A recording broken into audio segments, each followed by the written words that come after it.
So the bound charges that we've been discussing in this section are not just mathematical artifacts, but are indeed real charges, and they are bound to the individual dipoles of the material. Now, what do bound charges actually mean?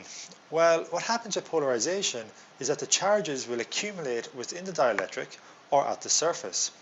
So for the bound charges, let's imagine that we have a string of dipoles.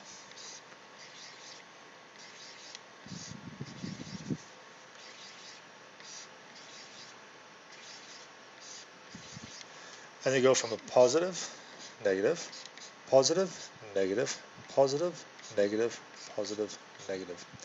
Well, what we would see in that if we have a uniform material, that the dipoles inside are going to cancel out. And then what we're left with are these end bound charges. We'll have a positive at one end, and we're going to have a negative at the other end. Okay, so we've got two charges which have been left over. Now, these end charges are the bound charges which can't be removed. Now, what we want to do is to actually calculate the amount of bound charge which results from polarization. So what we're going to do is we're going to examine this using a tube of dielectric, and it's going to be parallel to the polarization. So let's draw our tube. So this is our dielectric tube. Now what we're going to do is we're going to take a slice out of it. It's going to have a length which is given by d. This length here is given by d. And it's going to have a cross-sectional area which is given by a.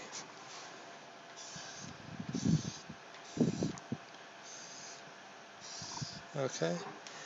Now as part of this consists of our dipole, which has a minus q at one end, and it's got our positive q at the other end. So we've got a string of dipoles in this dielectric material.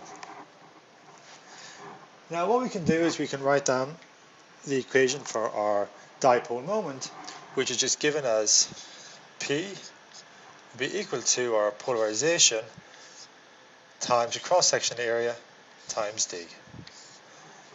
Okay, or another way to express this, since we know that our dipole moment is equal to the charge times the distance, what we can write our charge as is the charge will be equal to the polarization multiplied by the cross-sectional area A.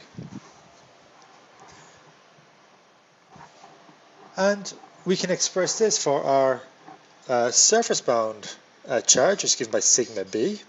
It's just equal to the charge per unit area. So we have the charge per unit area, so therefore sigma b is equal to the polarization. Now let's suppose that what we do is we take our tube of dielectric material, and what we're going to do is we're going to cut it at some oblique angle. Okay, so this is going to be cut at some angle, and again the polarization is parallel to the tube, so the polarization is going to be in this direction. We've got the unit normal vector n hat, and this makes an angle theta with the polarization. At the end again is our cross-sectional area A, and this one here we're going to call a cut. Okay, so it's the cross-sectional area of that cut region. So now for an oblique cut,